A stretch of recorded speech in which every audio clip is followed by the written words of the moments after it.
Hello there, and welcome to another C# intermediate tutorial with the Stride game engine. In this tutorial, we'll have a look at raycasting. By the end of this tutorial, we'll have a scene similar like this. By pressing Q and E, we'll be able to raise and lower these two weapons, and then from this weapon, we'll shoot a laser beam. And this laser beam will represent a raycast.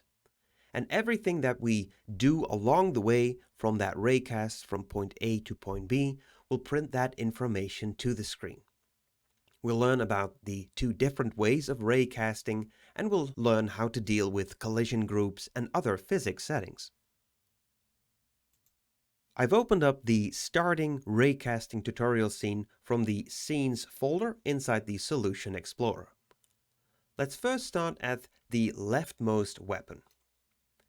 In our scene, you can see that we have these boxes being displayed out here into our scene, and they have various materials on them to indicate that they have some differentiating, that they have different properties. Let's look at this red box at first. You can see it has a static collider attached to it, and it has a box shape as well. For everything else, it has the default values of any physics component that you would add to an entity. We then have the leftmost weapon, which exists out of various entities. The first one is the Raycast Entity, which is the top entity. It contains this machine gun model, and at the barrel of this weapon, we will find the actual laser, if you will. So if I zoom in a little bit, this is nothing more than a cylinder which has been scaled to a size of 1. So what we're going to do is we're going to send out a raycast, and by default it's going to be a length from point A to point B, and that's a length of around 3 units. And that means that we're going to scale this laser to exactly 3 units to represent that raycast. And as soon as we hit something, we can calculate that distance between the original point where the laser beam comes from, which is the barrel, and then let's say we would be hitting this box here, then the distance between that hit point and the barrel point, that's going to be the scale of our laser. So let's make a script that does that. We're going to attach this script to this raycasting object up here. Do note that we already have a script attached that takes care of the weapon moving up and down. So let's go to our solution folder, go to code, raycasting, and let's add a new script here. And let's call that raycast.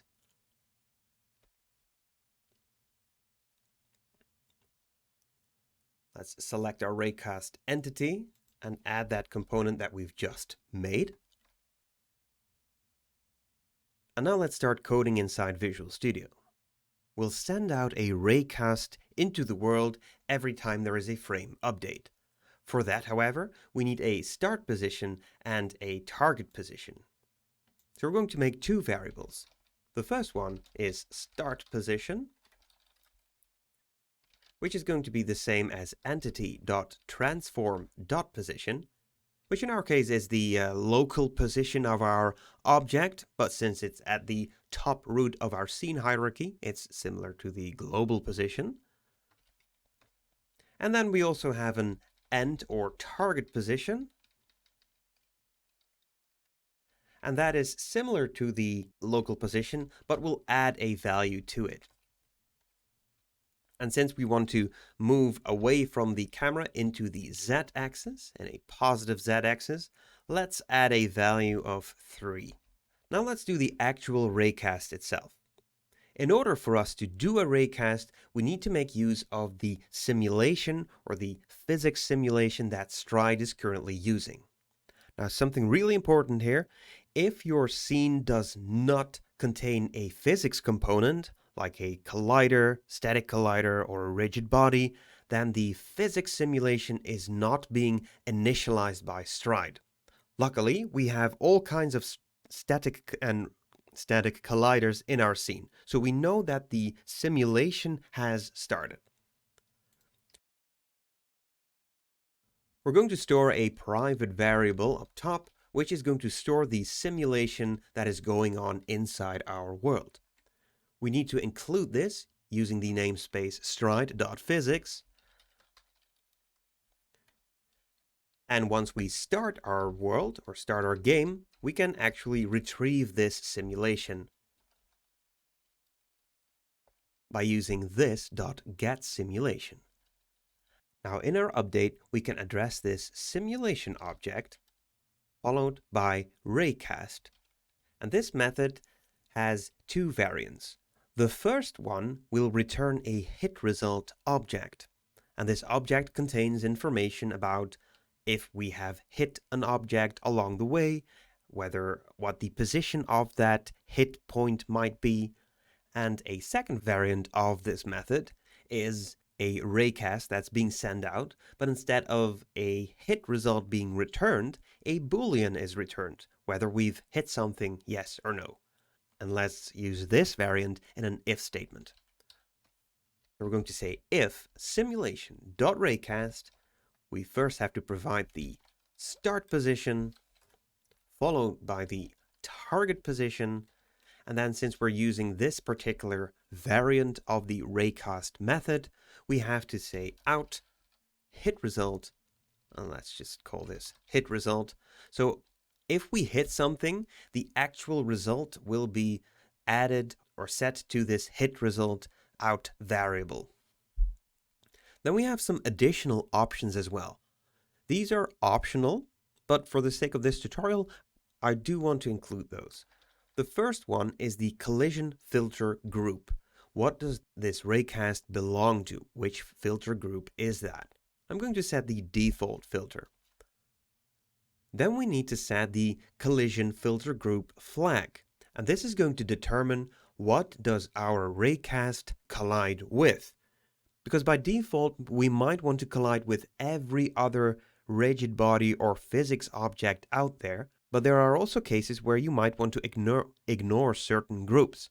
Let's say you would want to ignore oil barrels that are in your scene and you only want to be able to hit walls, or if you're interacting with a door, you only want to interact with objects that are interactable and therefore are assigned a specific group. So let's do that right now. Let's go up here and make a public variable called collision filter group flags. Let's call this collide with. And we'll use that variable inside this method here, collide with. Lastly, we have a boolean whether we want to include triggers as well, because triggers are not per se collision filter groups, but they're a specific kind of collision that is happening in code, but the actual physics simulation will not stop any physics, as we have seen inside the collision trigger tutorial. So let's include a variable for this as well in our script. Let's call this one collide with triggers. Let's make a boolean out of that. Public bool, and then we'll paste that in. So by default, we will not be hitting any triggers. Now we need to say what happens if we do collide with an object. We're going to calculate the distance between the start position and the object that we have hit. We can easily do that by saying vector3.distance and then the start position, so the beginning of our gun barrel, and then we can use that hit result variable, which has stored the information of the object that we've hit. And we have this point property, which stores the actual vector3 position where we have hit an object. Now let's scale that laser that we have in our scene. But first we need to include that into our script. So we're going to say private entity laser. And since we know that this is a direct child of our Raycast entity, we're going to say laser is entity.findChild. And our object is called laser. And all we have to do now is say laser.transform.scale. And we have to scale, in our case, along the z-axis, and we'll scale it with that distance that we've just calculated.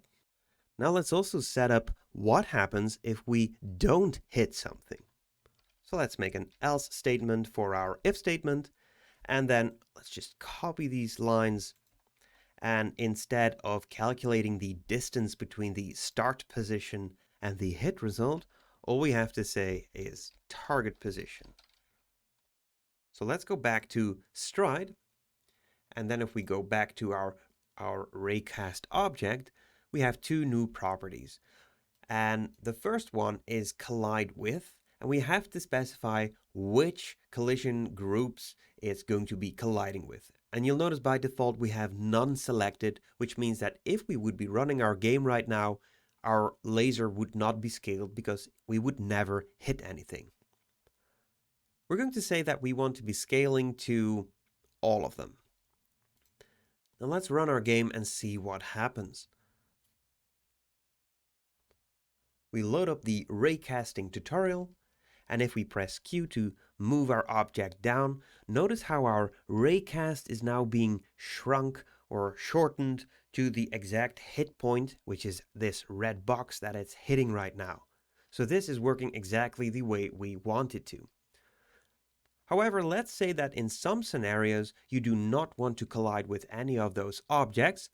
Well, we have made a property for that, and that is the collide with property. So we're going to change that. We do not want to collide with this box here, which is a custom filter. And the same thing can be said for this trigger, because right now it's going through it. And we do want to collide with triggers. So let's close that up. All we have to do is set collide with triggers to true. Let's go to that trigger object real quick. Have a quick look. Yes, that is trigger checkbox is selected. So if a rigid body would fall down, it would fall straight through it, but any events in code that will be hooked up would still trigger. And then if we have this particular box, notice how the collision group is set to custom filter 1. This doesn't really do anything in particular other than the scenario that we are going to use it for, which means that in our case, our raycast, we do not want it to collide with that custom filter 1. So every filter groups out there by default, those it will collide with, but not the custom filter 1.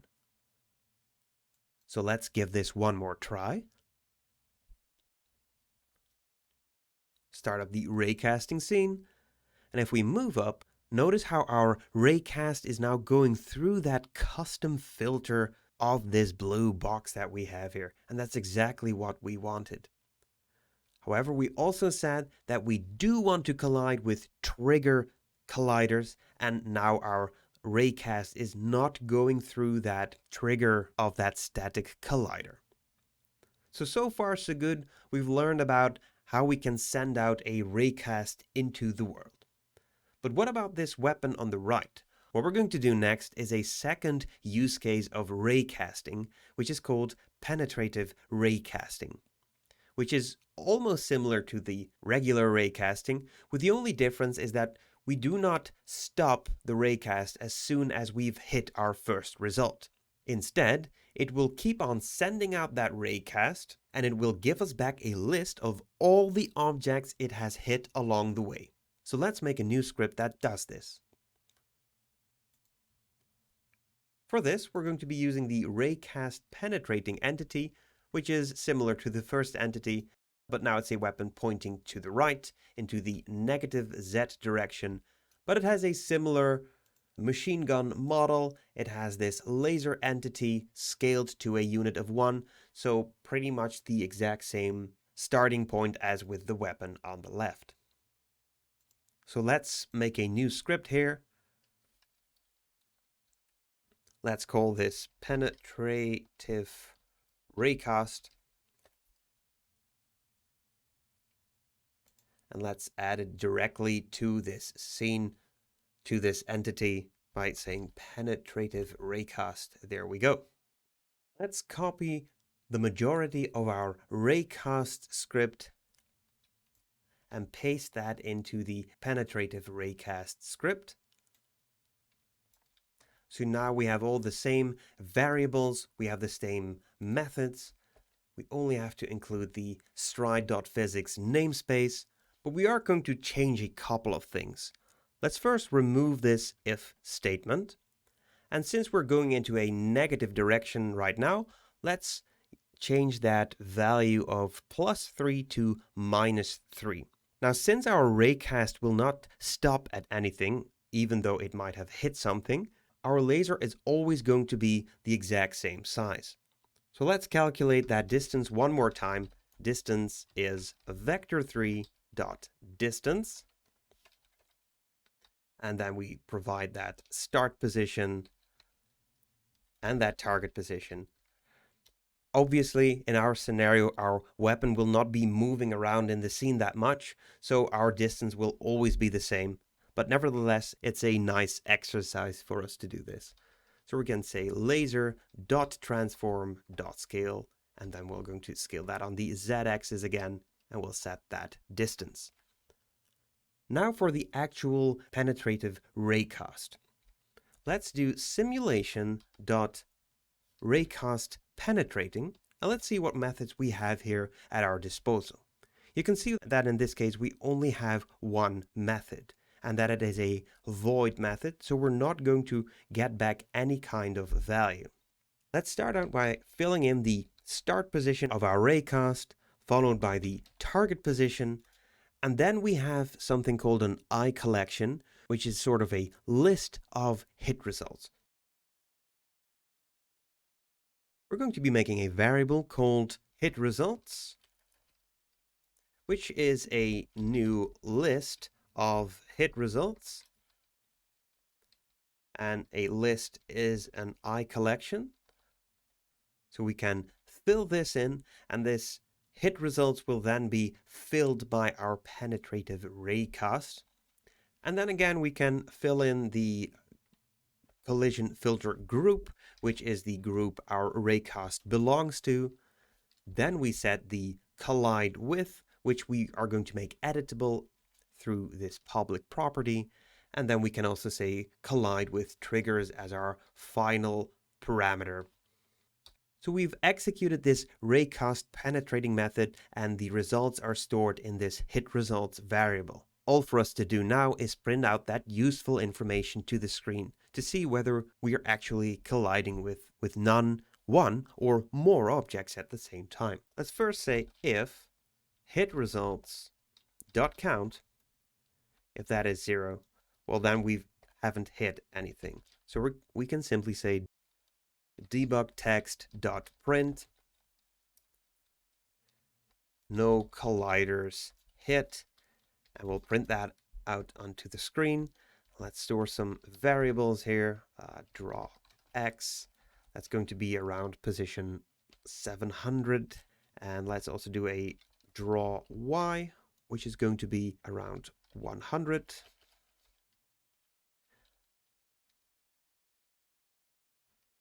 So now we can use those variables, a draw X and a draw Y. So nothing too fancy, just printing out to the screen, hey, no colliders have been hit.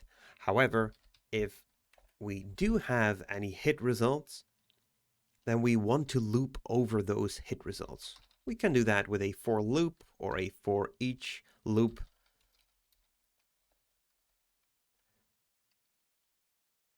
There we go. And let's print out that debug text to the screen. And instead of saying no colliders hit, we're going to be printing out the name of the collider or the entity that has a collider attached to it. So we're going to say collided with, and we can say hit result dot collider dot entity dot name. And let's also not forget to increase that Y coordinate that we are drawing on. So we're going to say draw Y increases for every object that we have in our hit results. And then we can just simply print that to the screen. Okay, we have that set. Let's go back to the Stride editor. Now we have those two options again, collide with. And then we have these two boxes here, which are similar to the boxes we have to the right.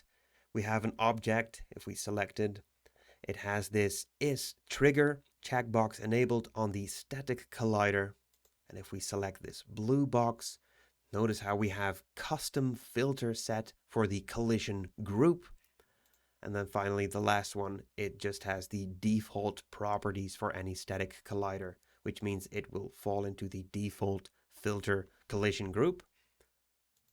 And if we select our Raycast entity again, we say we want to collide with everything except that custom filter one. We do not want to collide with that, but we do want to collide with triggers.